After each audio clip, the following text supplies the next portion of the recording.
This is Italian Football Lover Channel, my friends. Portugal-France game has been ended 2-2 draw. Cristiano Ronaldo scored 2 goals for Portugal and Benzema scored 2 goals for France. You can subscribe to my channel, watch my videos. Thank you very much. I want to talk about the tactics and analysis of this game. Really, in this game, France played in 4-2-3-1 formation and Portugal played in 4-3-3 formation. Really, in this game, on the midfield, Pogba and Renato Sanchez played close to each other, and at the same time this midfielder Moutinho played 1-to-1 versus Kante on the midfield. Really in defensive position in France, France formation turned into 4-4-2. Mbappe came back to left of the midfield and Tolisso dropped deep to the right, and Griezmann and Benzema played on the forward together, and Benzema made press on this center back Pepe, and Griezmann made press on other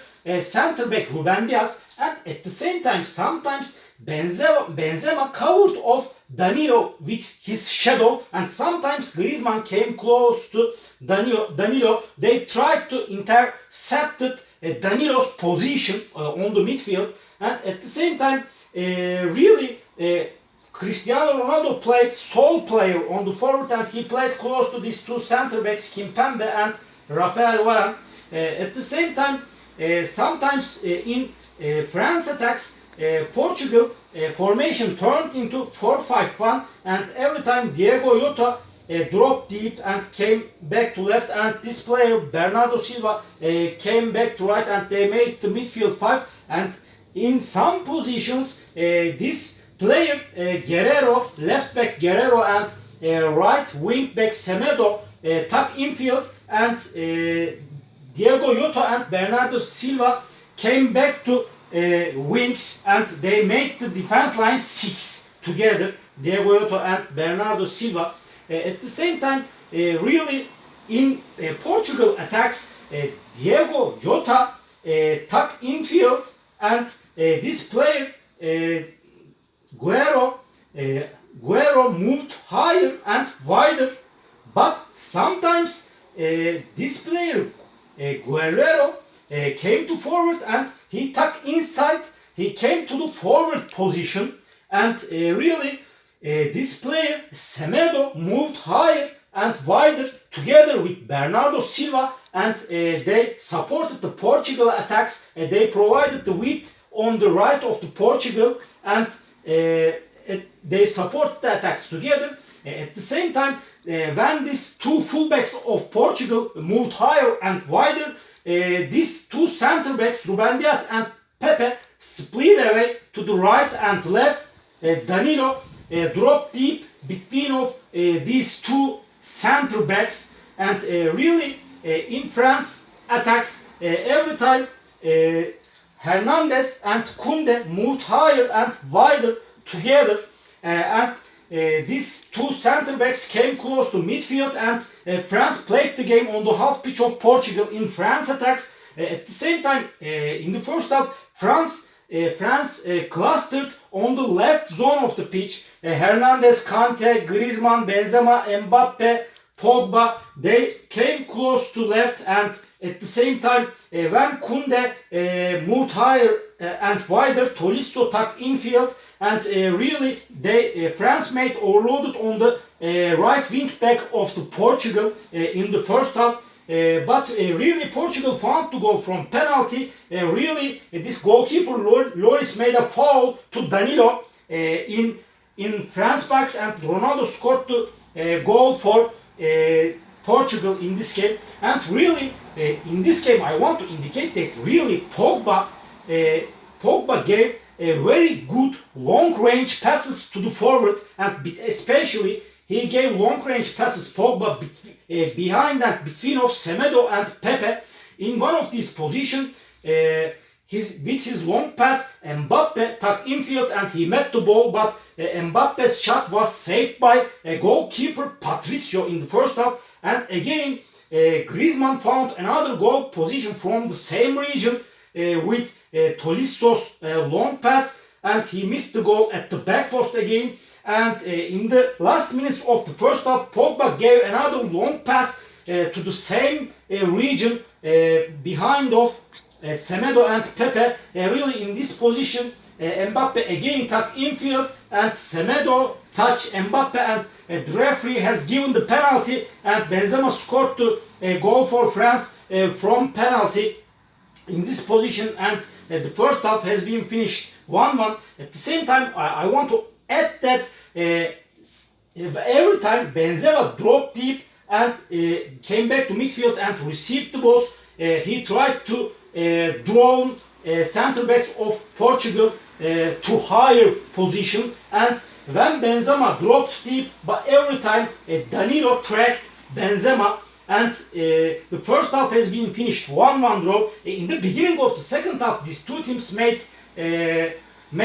compulsory substitutions because Danilo was a little bit injured in the first half, and really he collided with Lloris, and Danilo out, and this player replaced of him, Palhinha, 26 number Palhinha, got into the pitch instead of Danilo, and on the left back Hernandez out and Digne replaced of him, but Digne was injured. After 5 minutes later he got into the pitch.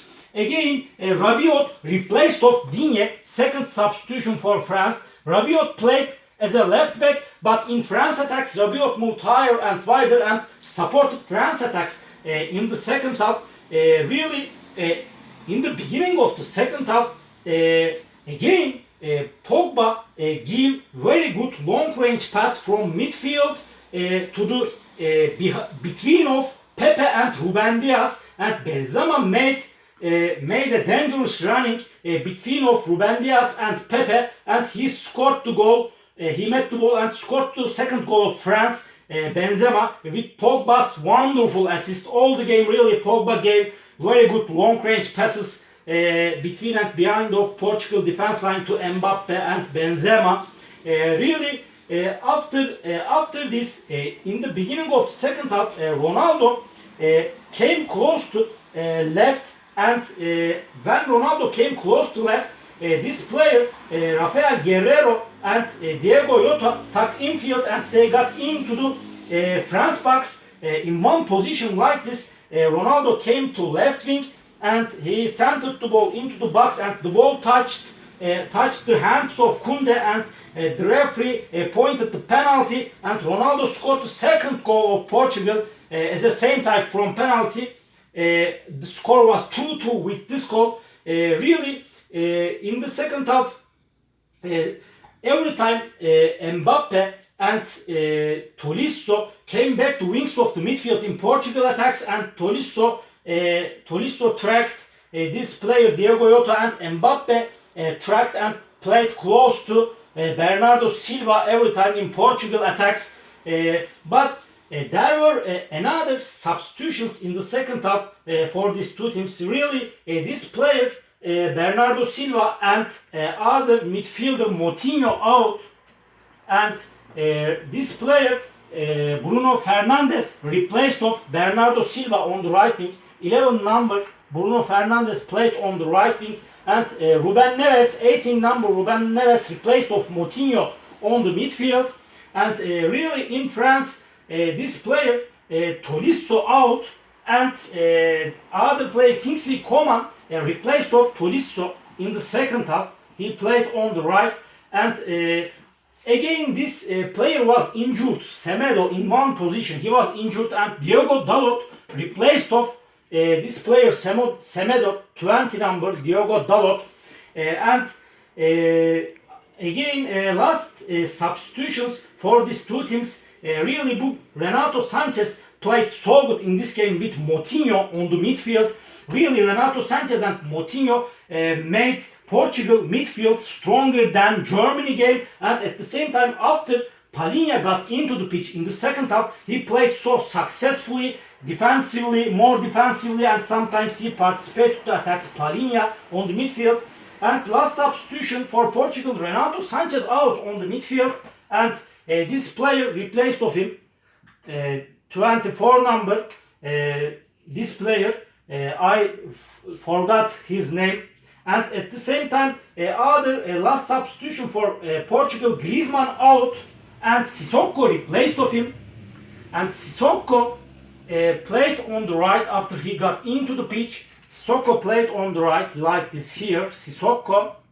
And Deschamps pulled Coman to the left wing, and Coman played here like this on the left, and Benzema and Mbappe together played on the forward. Mbappe played like this on the forward together with Benzema. He played in Griezmann's position after Sissoko got into the pitch in this game.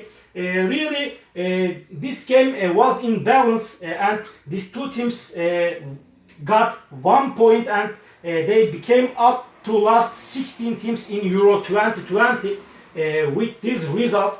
And I want to indicate one more thing related to this game.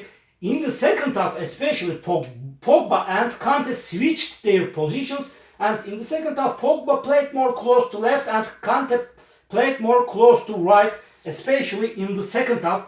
And all my analysis and all my comments like this about Portugal-France game. What do you think about this game tactically? You can write your suggestions and comments under my video. And please open up your notification links, notification bells. Thank you very much. See you on my next videos, beautiful people. Bye!